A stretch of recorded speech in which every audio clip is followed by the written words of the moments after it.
Perkenalkan, nama saya Owen Christian Mengundap. Saya dari kelas 3 MB5, nomor absen 27.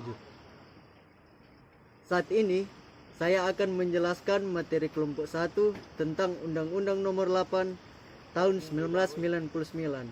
Sejak 20 April 1999, Undang-Undang Nomor 8 tahun 1999 tentang Perlindungan Konsumen atau UU PK mulai sah diperlakukan. Kemudian undang-undang ini mengatur secara rinci tentang pemberian perlindungan kepada konsumen dalam rangka pemenuhan kebutuhannya sebagai konsumen. Cakupan hukum yang berlaku mengenai hak dan kewajiban pelaku usaha dan cara-cara mempertahankan hak dan menjalankan kewajiban. Dalam pasal 1 angka 2 Undang-Undang Nomor 8 tahun 1999 tentang perlindungan konsumen, yaitu bahwa di dalam kepustakaan ekonomi dikenal istilah konsumen akhir dan konsumen antara.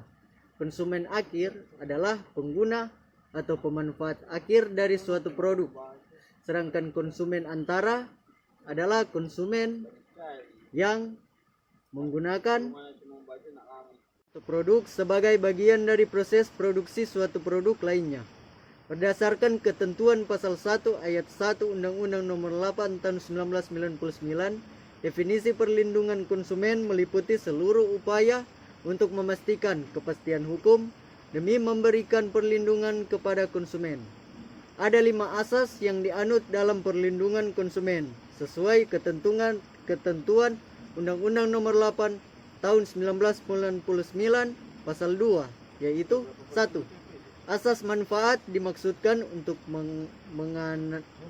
mengamanatkan bahwa segala upaya dalam penyelenggaraan perlindungan konsumen harus memberikan manfaat sebesar-besarnya bagi kepentingan konsumen dan pelaku usaha secara keseluruhan. Dan yang kedua, asas keadilan dimaksudkan agar partisipasi seluruh rakyat dapat diwujudkan secara maksimal dan memberikan kesempatan kepada konsumen dan pelaku usaha untuk memperoleh haknya dan melaksanakan kewajibannya secara adil. Yang ketiga, asas keseimbangan dimaksudkan untuk memberikan keseimbangan antara kepentingan konsumen, pelaku usaha, dan pemerintah dalam arti material ataupun spiritual. Yang keempat, asas keamanan dan keselamatan konsumen dimaksudkan untuk memberikan jaminan atas keamanan dan keselamatan kepada konsumen dalam penggunaan, pemakaian, dan pemanfaatan barang dan atau jasa yang dikonsumsi atau digunakan. Yang kelima, asas kepastian hukum dimaksudkan agar baik pelaku usaha maupun konsumen menaati hukum dan memperoleh keadilan dalam penyelenggaraan perlindungan konsumen serta negara menjamin kepastian hukum. Dengan demikian, Undang-Undang Nomor 8 tahun 1999 merupakan landasan hukum yang kuat bagi pemerintah serta lembaga swadaya masyarakat yang peduli akan konsumen Indonesia untuk melakukan upaya pemberdayaan konsumen melalui pembinaan dan pendidikan konsumen secara merata. Meski Undang-Undang Nomor 8 tahun 1999 lebih mengutamakan kepentingan konsumen, bukan berarti aturan ini akan serta-merta merugikan pelaku usaha dalam menjalankan bisnisnya.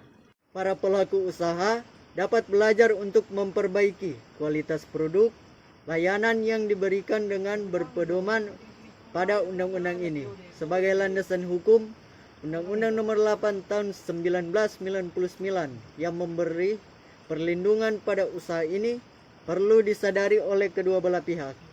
Sosialisasi dan serta edukasi di kalangan konsumen menjadi prioritas utama agar mereka lebih proaktif, sadar, dan serta cermat ketika melakukan transaksi bisnis dengan pelaku usaha, dalam hal ini pengembangan properti. Sebagaimana diatur pada pasal 4 Undang-Undang Nomor 8 tahun 1999, konsumen atau pembeli properti memiliki hak antara lain kenyamanan, keamanan, dan keselamatan dalam mengonsumsi produk, barang maupun jasa serta memilihnya sesuai dengan nilai tukar dan kondisi sesuai perjanjian.